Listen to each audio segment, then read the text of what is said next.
Hi there, I'm David Agard from UCSF and the Howard Hughes Medical Institute, and I'm going to tell you today about deconvolution microscopy.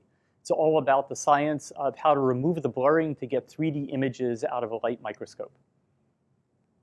So by way of background, you all know that microscopes are inherently designed for two-dimensional imaging, but to do three-dimensional imaging, what we do is we acquire a stack of images, essentially a focal series, by taking an image of the sample, changing the focus, and taking another picture, change the focus, and take another picture.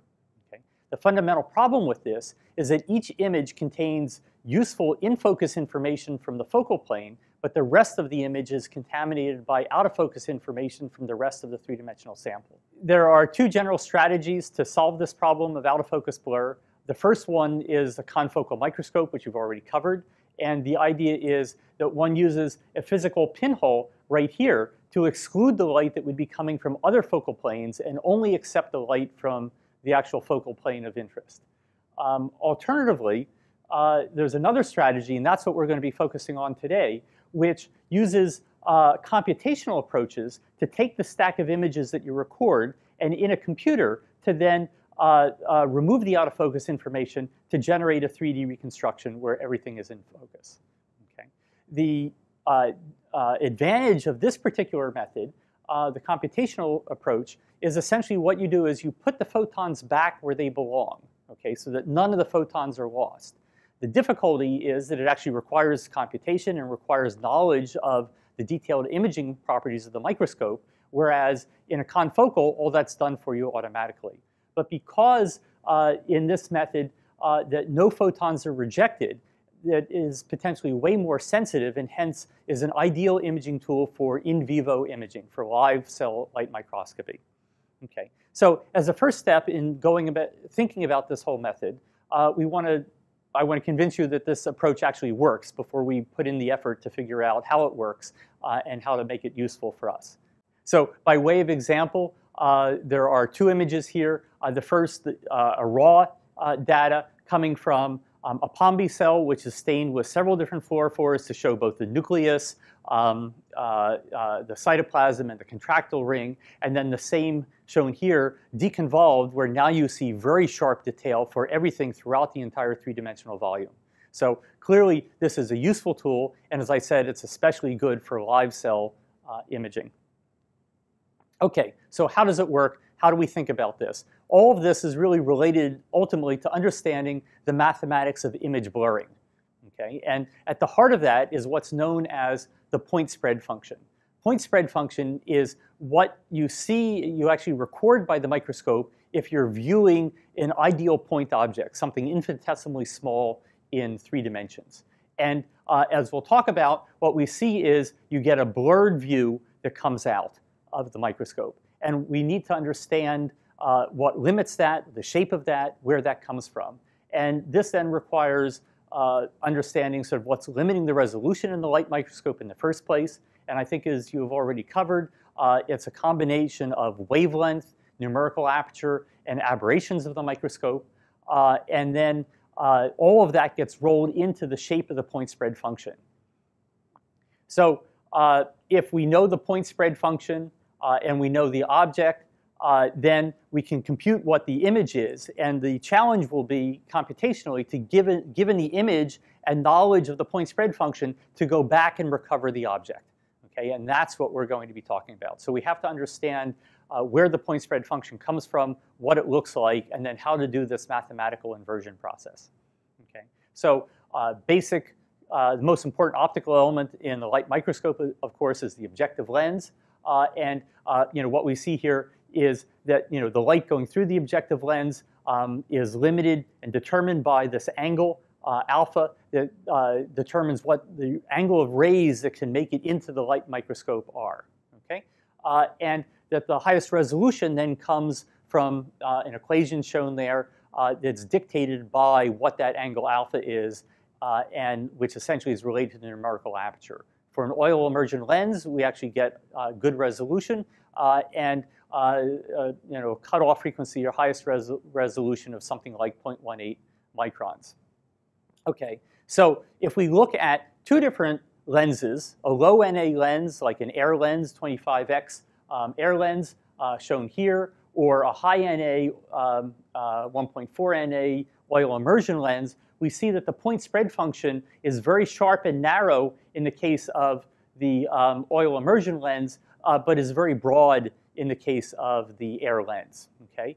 And what that translates into is the much lower resolution of the air lens. Now, this is all in focus imaging, and now we'll talk in a moment about what that means in terms of out of focus light.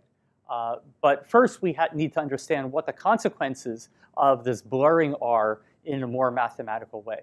So one of the key things is to talk about the Fourier transform of these point spread functions, which is the optical transfer function of the lens. So an ideal signal in the Fourier transform, if it was an ideal point, would be a straight line going right across here at 1.0. But because of the finite numerical aperture of the objective lens, this gets reduced down to cutting off frequencies and decreasing their amplitude.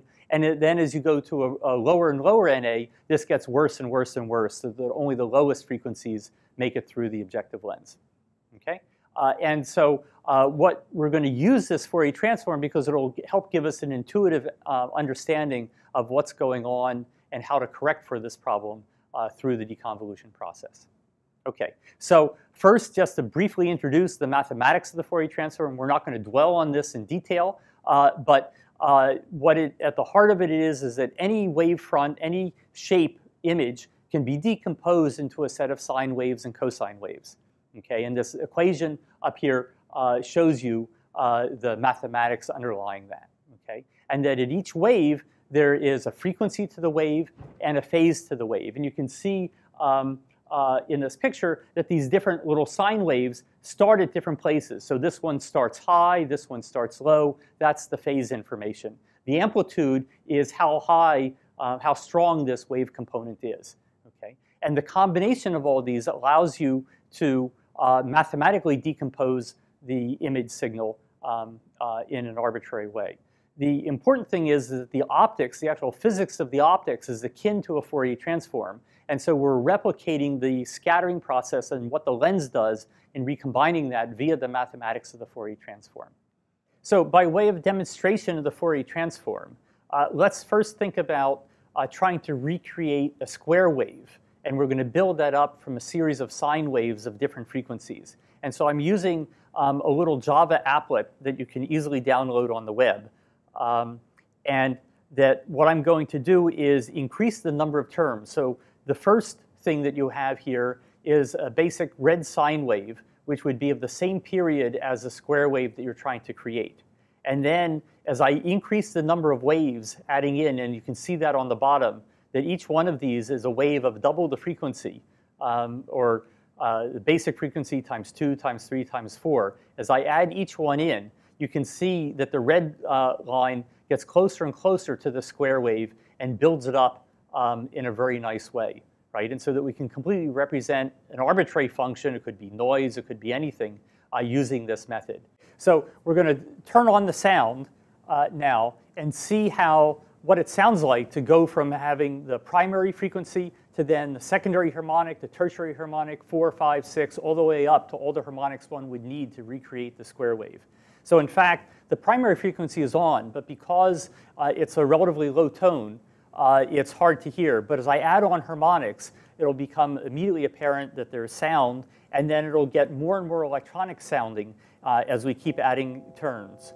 And so as we go up more and more and more, we can see that we do a better job of recreating the square wave, and then, but it takes higher and higher frequencies to be able to do that, and that adds this kind of level of annoyance to the sound.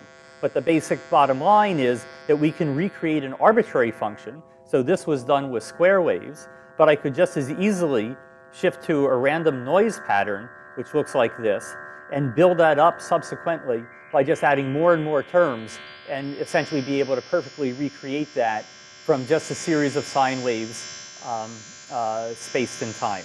So in this next Java applet, I want to illustrate filtering, essentially blurring an input signal.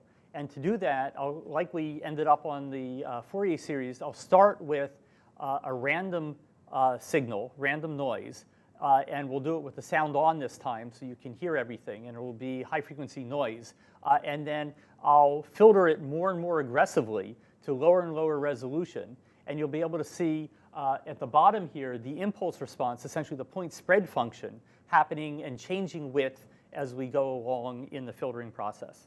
Okay? So it'll start out with a very white noise. These two represent the actual waveform varying as time. This is just a magnified view of that. And then what we'll see up here will be the frequency response, which right now is completely straight across the entire field. Okay? And as we aggressively filter it, we'll lose high-frequency information successively and go down to lower and lower information. And this will be akin to going more and more out of focus in the light microscope. Okay? And so we'll now do that. And you can see it gets quieter because we're missing the very high pitch tones.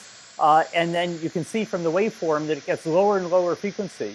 And if you look at the impulse response, the point spread function, it's getting broader and broader as we cut it down more and more. Okay? And you can see that as it broadens out, we've lost most of the information. All the high-frequency information, which actually might be the interesting structure in a cell, is now lost. Okay? And so our whole challenge is going to be from this lost information, and knowledge of the point spread function, how do we recreate what the image should have been? We've seen, both visual and audio examples of blurring, and now I just want to briefly go through the mathematics of that so that we can understand in detail what we're trying to get the computer to not only be able to understand, but to be able to get rid of and remove the effects of the convolution. Okay? So there's a simple equation right here. It's an integral equation which defines what blurring actually means, what a convolution is. But to really understand it more intuitively, I have a few little figures that will help clarify this. And so if we imagine an example like this, where you have a point spread function, which is our blurring function from the microscope, and this is what the real object is, just a one-dimensional representation. You can see it's got some sharp points right here, a couple here, and then a broader structure like this. And we want to know how that would get blurred by this point spread function, essentially passing through the microscope. Okay? And so what you do is you place this point spread function at every location where there's intensity in the input image. So you center it at that location and multiply the intensity by the amplitude of in the input signal, and then sum all these up. So there would be a blurred function here, another blurred function here, and that gives rise to these two humps here and here. But then when we come to the square, we can see we can put one right here at the very beginning of the square. Infinitesimally in, we put another one, and another one, another one, another one, another one. And all these sum up where those Gaussian-like functions all overlap to give this big, broad distribution that you see here. And that's the mathematical convolution and blurring of the input signal with this point spread function, essentially our one-dimensional microscope. Okay? Now, in 2 dimensions, it's sort of the same story. If this now is our blurring function, this triangle, it can be an arbitrary shape. It doesn't have to be a nice, smooth Gaussian. It can be whatever you want. And if you convolve that with this 2-dimensional image that has both a point-like structure and another square structure, what we see is we get a bigger triangle where the point was, because it's actually blurred by the diameter of this point. It's not an infinitesimal point. It has a finite size. And so it still keeps the rounded edges of this point right here. And then when we convolve it with a square, we get a bigger square shape, but it still has the triangle appearance because it has components from the original image. Okay, so mathematically, and one of the reasons why I was emphasizing Fourier transforms before, is that this actual convolution operation, this blurring operation, can be much more simply understood via what's called the convolution theorem. And so what we have here is that what we observe is this convolution of these two functions. The convolution theorem tells us that the Fourier transform of what we observe, this capital H here with a little twiddle over it, is the same as the product of the Fourier transforms of each of these two functions. So instead of having to do a complex convolution integral, we can take the Fourier transforms, multiply them together, and then come back and we get exactly the same results as here. Okay? But because we have this multiplication, you can immediately see that that loss of high-frequency information that I showed you before, either on the point spread, the transform of the point spread function, or in the little Java applet, that gives rise to this blurring. And so that a 25x 0.5 NA lens would blur out much more than the high NA lens. And so just by way of example, everything I told you before was with the lens in focus. So the system doing as well as it possibly could on a two-dimensional sample. And even then, you saw we lost a lot of high-frequency information. Okay? But now when we defocus the lens, we see the problem gets a lot worse. And so here are some point spread functions showing an in-focus, 0 defocus for a 25x lens, 2.5 microns defocus, and 5 microns defocus. And you can see this gets really broad and really ripply. And what that translates to in Fourier space, in the Fourier transform of the point spread function, is shown here, where this line on the outside that has a 0 represents the in-focus point spread function. And then you can see as you defocus, you lose resolution, and you get less and less transfer, and you also get these ripples that come in. Okay? And so all of that are aberrations that degrade the image as it goes out of focus. Now, a 63x lens, the situation is a little better, but basically the same principles apply. And this is what one would use for high-resolution imaging in the light microscope, where you see in focus and then moving down to like 5 microns defocus. And you can see that the amount of information that you get changes drastically from over here, going all the way out to high resolution to being brought all the way in to very low resolution by the defocus of the lens. And even just a few microns defocus has a profound effect. Okay? So this is what it looks like in 2 dimensions. And so if we had the Fourier transform of our image, for every defocus, we could use this to figure out then how we want to multiply it to give rise to what the defocus image is. Okay? And so putting all that together in a 3-dimensional imaging experiment, we have this X-shaped structure where this is taking essentially a cross-section through all these different defocus steps, where you have an in-focus image, and then you have bits that are more and more out of focus as you go throughout a thick sample. So here's the in-focus part, and this is the focus direction shown up here. And you can see it's nice and narrow, but as we defocus, it gets further and further and broader and broader and broader, and has all these little other peaks in there that correspond to the ripples that I showed you in the other pattern. Now, if we put all this together and Fourier transform it in 3 dimensions, it becomes very intriguing. That this is what's called the region of support, where the observable information is in Fourier space. So the vertical direction right here, about the center, you see this kind of toroidal, donut-like shape that's missing information. It's sort of the missing cone of information. That's in the focus direction. And in this direction, we have the radial axis, the XY plane. And what you see is that there's no information at all about straight along the z-axis. And the reason is that at every plane in the sample, all the photons go through that plane. They may be blurred, but you have the same number of photons at every plane because they're all just coming up and uniformly going through the sample. And so as a consequence, there's no information about really structure, or very little information about structure along the z-axis. Now, this just gives you the region where information is observable, but it turns out it's also significantly weighted and non-uniform.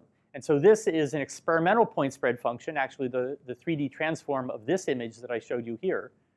And what you see is that, that the intensity is very high, close to the origin. It's very high right here, and then falls off very rapidly. So even though this is the full observable region, in fact, the weights of that information vary dramatically. And you can see that in this picture back here, where you see far away on the edges of the observable region, there's very little signal, and you get a huge amount in towards the center.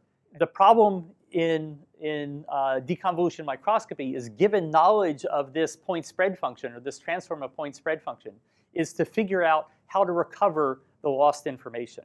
And so there's two parts to that. The first is this big varying intensity that we see as we go up and down this peak, as we go in and out across the image, and that we can do by changing the weights in Fourier space. But the fundamental problem is, what do we do with the missing information? Information is completely gone and lost by the microscope process, and that's this right here along the z-axis, where we don't see much of anything.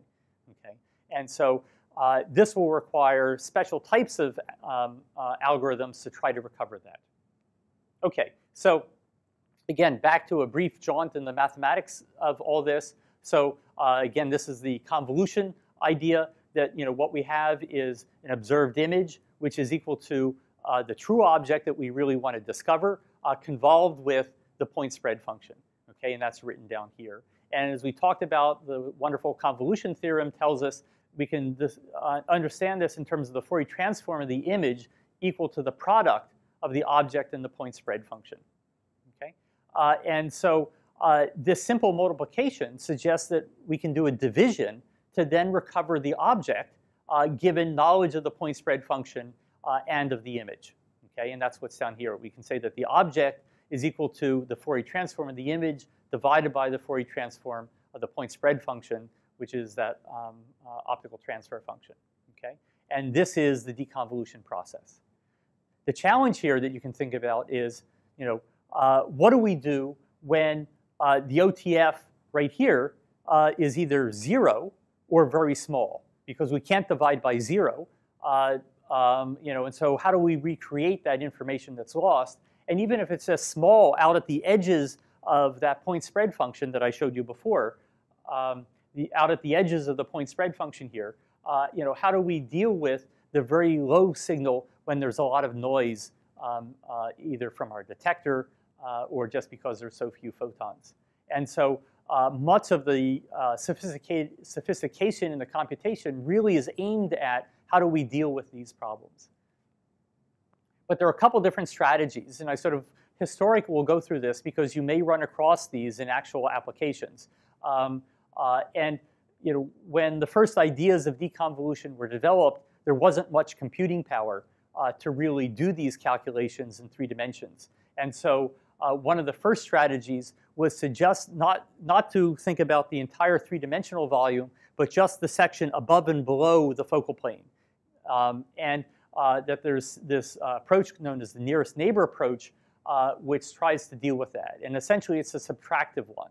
So this nearest neighbor approach is a very simple approach. It uses only the adjacent sections to correct the image. It's a first-order approximation, but it ends up being blindingly fast and very easy to compute.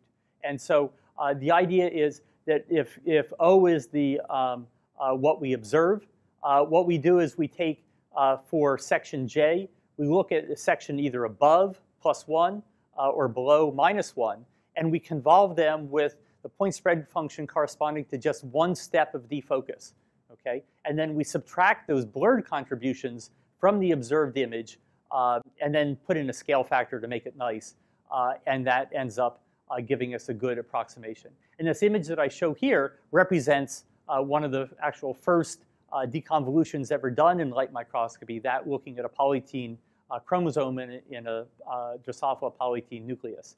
And what you can see is the difference is really dramatic. Even this very, very simple approach, which can be done in milliseconds now using current computers, is quite sufficient to do a very good job in getting rid of the blurred information. But it doesn't do anything to really try to recreate the missing data where we didn't observe anything along the z-axis. This really is mainly trying to get rid of the blurred information elsewhere. And so better ways of dealing with this, first is to use all the 3-dimensional information, okay, instead of just the adjacent sections, because all the other planes that you collect will have useful information about the deblurring process and what the image should be, right? Because it should be apparent that every image, even if this is a focal plane, the image that you collect up here has some finite amount of information about what the photon distribution should be on this plane, and same with the one below. And so by putting that all together, we can do an even better job. But then we have to deal with this problem of dividing by 0. And so we get around that problem by it's a general method coming from signal processing known as a Wiener filter, where in the denominator, where we're trying to divide by the OTF when it would be 0, we just put a constant in there, some small value constant. And that then turns out to not only does it take care of the dividing by 0, but it also deals with proper behavior when the OTF is small in terms of signal to noise. And the actual value for this would be based on the noise level in the Fourier transform of the image. And this is a general strategy you can show by linear theory that this is an optimal strategy for dealing with inversion of low signal to noise samples. And that works quite well. And there's a variation on this if your transfer function is a complex function instead of a real function, but we don't have to worry about that too much. Okay. Even better than this is to try to do something to use other knowledge, what's called a priori knowledge, information that we may have about the general behavior of what the density distribution looks like for the object. And it turns out a very, very powerful mathematical bit of information that we can incorporate is really simple. It is just to assume that the light being emitted from the object is always positive. Now, of course, we know there are no negative photons. It's always going to be positive. But the mathematics doesn't know that. And in the linear theory deconvolution that I showed here, you'll get negative ripples that will surround the areas of the object because of the information that's missing. And so if we can incorporate that information, then we can do much better. And this, in fact, allows us to begin to recreate the missing information in that missing cone region in Fourier space. And so there are hundreds of different variations on a theme here, but they all use the basic same kind of process. And at the heart of it is that while the division by 0 is badly constrained, right? I mean, it's infinity. You don't know how to divide something by 0. Multiplying by 0 is always good. So we can always analytically do a proper forward convolution. And what we do is we use forward convolutions to then figure out how to do the deconvolution. And so the strategy is as follows. We start with some guess. Okay? We blur that guess with the PSF. And then we compare that blurred guess to what we really observed, our observed image. Okay? And if our guess were perfect, these two would match, and we'd be done. But in general, they won't be because we started out with a wrong guess. We take that error. We figure out how to make an update to our guess. We make a new estimate to the guess, and we keep repeating this. And one of the things that we can do when we make the new estimate is to employ positivity constraints so that only positive signals are allowed, negative signals are truncated. Okay? So it's a simple approach. Not only does it work for microscopy, it works in astronomy, it works in spectroscopy. You can actually run it on sequencing gels from DNA and use it to read more base pairs. Any observable system that's degraded in a known way, you can then use this kind of strategy to correct for it. And there are two, the key thing here is how do you calculate the correction? There are two broad strategies. One is where you take the difference between the observed image and the blurred guess right here, and you use that in a sort of very simplistic way to just add to the guess to make an image. Or you can use a ratio between the observed image and the blurred image, the blurred guess, and use that to update. So if the image at a given point has too low of a signal, this blurred guess will be too low. This will be a positive signal. You'll add that and enhance the guess for the next round. Or down here, for example, if in a given region the blurred point spread, the blurred guess is say twice the signal of the observed, we need to decrease it. So this will turn into a half. Then we'll scale down the image at that point. So it's very first order simplistic corrections, but because we iterate this over and over again, we correct for all the nonlinearities and all the complexities in the convolution, and we can apply these constraints. And the positivity constraint you can do, also if you know that the object is only in a given part of the sample and the rest is, say, blank field, you could employ that constraint as well. And these are very, very powerful methods. Essentially, pretty much all the commercial packages that do deconvolution that go along with various microscopes use this kind of approach. There's an interesting variation on this for when you don't really know exactly what the point spread function is. You know roughly what it is. You know it's roughly you've got a 63x objective lens that's out of focus, but maybe you have different aberrations in your system. And this is what's known as blind deconvolution, where you alternate cycles of deconvolving your image guess with deconvolving the point spread function. So if you have, for example, if you knew the result, you knew exactly what you had observed, what the object was, and you have the observed image, you could deconvolve that, and instead of getting the object, you would actually get the point spread function. And so you can do alternate cycles of first one and then the other as a way of solving this iteratively. And if you don't go too far away from where you start, if you have a good guess for the point spread function, these work pretty well. And here's just an example of a series of a HeLa cell that's stained. The chromosomes are stained with DAPI using these different approaches. Here you can see that we do quite well with even very simple approaches. So here's the original image in XY and XZ. The XZ direction is generally much more challenging because of all that missing information. You can see that even the nearest neighbor does a decent job of cleaning this up, but it's still pretty fuzzy, especially in the Z direction. But as we get better and better, we can use the Wiener Filter, that three-dimensional approach that does a bit better. And then these iterative methods do even better. And in this particular case, the blind method does fine, is comparable to this because we knew the point spread function. But if we didn't, then this method could give better results.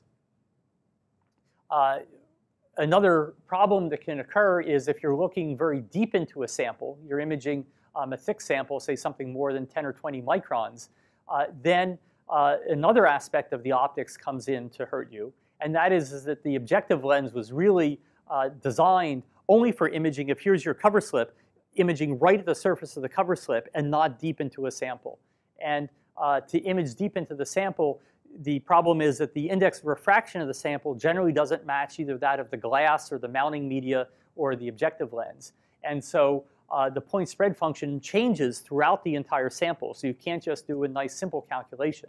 You can minimize this problem quite a lot by adjusting the index of refraction matching media to try to balance all this out.